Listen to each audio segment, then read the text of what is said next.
I'm going to talk to you about the biggest surah of the Quran. That's what I'm going to talk to you about first. The biggest surah of the Quran. Now what is it, folks? Yeah, this is surah number 2. Surah number 2.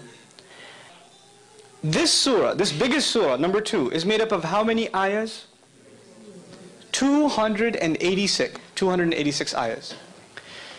Somewhere in this surah, the ayah occurs, I'll recite the Arabic first and roughly translate after. وَكَذَلِكَ جَعَلْنَاكُمْ أُمَّةً وَسَطًا. Thus we made you a middle nation. One of the utterances in this surah that's found in here is, thus we made you a middle nation. Now what's the Arabic word for middle? Wasat. Wasat. The Arabic word is wasat. You don't have to know that. But know that this statement, this declaration occurs in this surah. This surah, was it written or was it delivered in the form of speech? Speech. And also, as a historical comment, it wasn't delivered at once. It took almost 10 years to be revealed.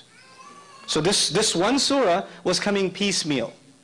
And while it was coming down, pieces of other surahs were also being revealed. And the messenger would instruct his companions, these ayahs belong to this surah and those ayahs belong to that surah. But when the whole thing is said and done, Baqarah, the second surah, is made up of 286. And in ayah number, listen to this carefully now, in ayah number 143,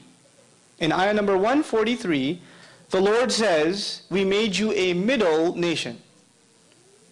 How many ayahs in this surah again? 286. And where does He call us a middle nation? In the middle. In the middle. Now how do you, I understand if you're going to do this in writing. I understand if you're going to do this in writing. How do you do this in speech? And by the way, at the time, there was no concept of ayah number. Like I told you, ayahs, there are 286 ayahs, and there's 143 ayahs. At the time, they never said, haven't you read ayah 12 of chapter 35? They didn't talk like that. They just recited the ayah. They didn't have this number scheme. When did this number scheme become part of the Quran? When the Quran was finally put into book form. But the generation we're talking about doesn't have a book before them. They don't have that before them. They're memorizing this, and it's completely and entirely an oral tradition. So that's one small example.